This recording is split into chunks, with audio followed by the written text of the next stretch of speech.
Chapter 7. Culture is king. You get what you tolerate. Have you ever hired someone and she didn't work out? Remember how eager and optimistic this new employee was on her first day of work? She probably laid out her clothes the night before, planned the best route to work, and was in bed no later than 10 p.m. in anticipation of the big day. She sets 2 alarm clocks just in case, and both were set 30 minutes earlier than required.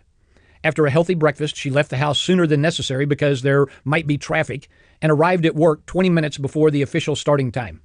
Excited and not a little nervous, she was ready to go to work and make a difference. Fast forward 90 days. Sunday night dinner, a bottle or two of wine with her friends until 12:30 a.m.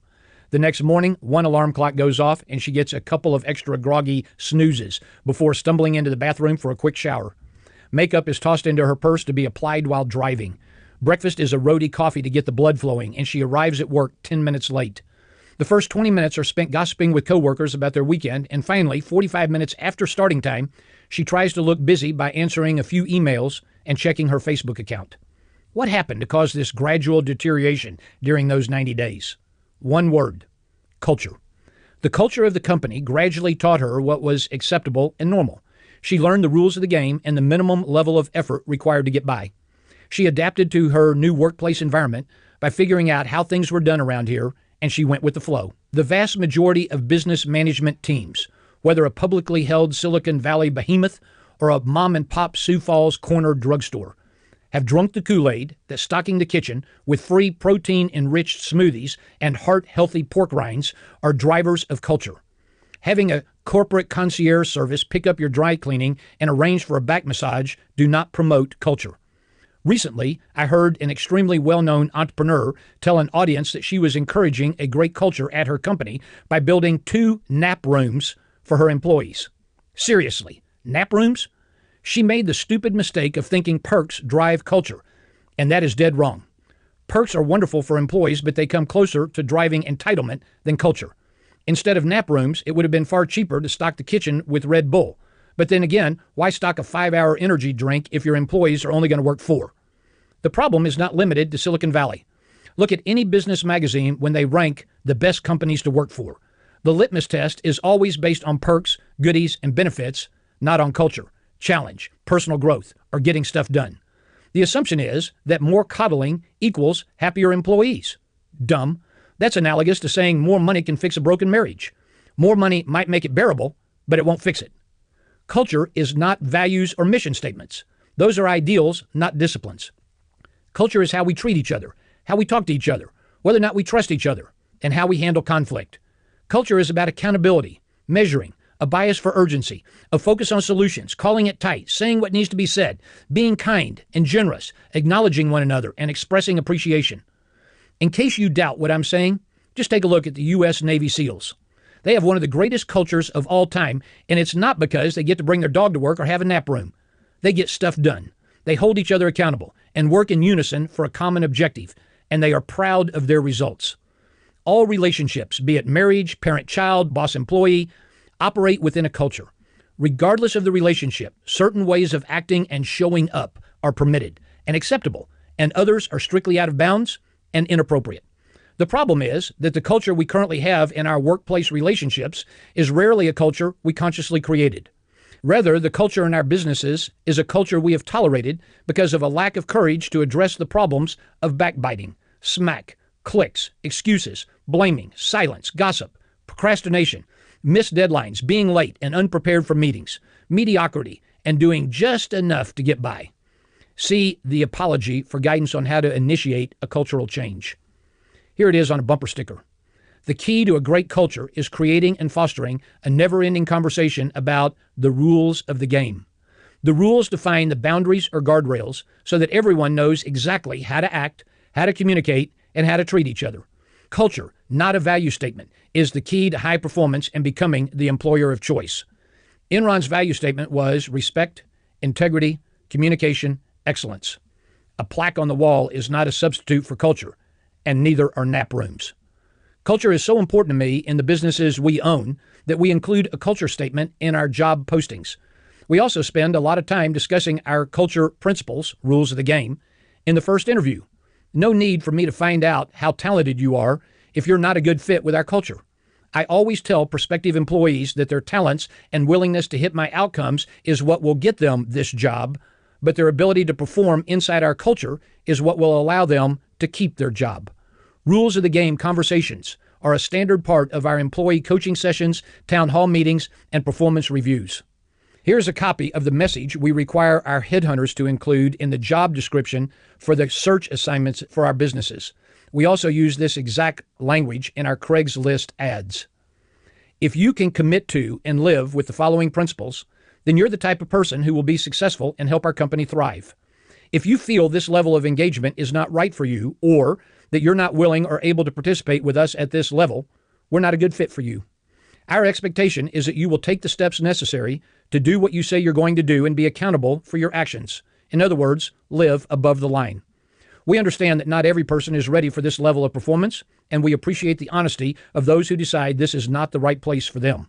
On the other hand, you would make an ideal candidate to join our company if you're willing to commit to the following above-the-line principles. Accountability. See it, own it, solve it, do it. Become part of the solution. Respect for others and their feelings. Act now. Ask the question, what else can I do?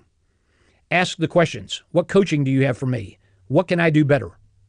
Personal ownership and pride. Reject average. Show others that you care. Coaching teaches people how to improve their performance. Training teaches people what to do. Culture teaches people how to treat each other. Most of the employees we terminate are fired for a lousy attitude and a cultural miss, not because they forgot the skills that got them hired in the first place. Here it is on a bumper sticker. Anyone who says customers are number one has lost their mind. Employees are number one. Employees are the source of all value creation. Culture, not jelly beans in the kitchen, is the source for engaged, turned-on employees. Show me a disinterested employee, and I'll show you a lousy culture, a weak leader, and a poor customer experience. Here's a warning. When you're about to initiate a cultural shift, be aware of these three common culture saboteurs. Iceberg number one. Deciding to change the culture within your business is not an initiative for the weak of heart or uncommitted. It is not something you do once and forget about, which is why so many companies substitute perks for culture. You only need to build the nap room once. Creating and sustaining a world-class culture is an ongoing but immensely rewarding initiative.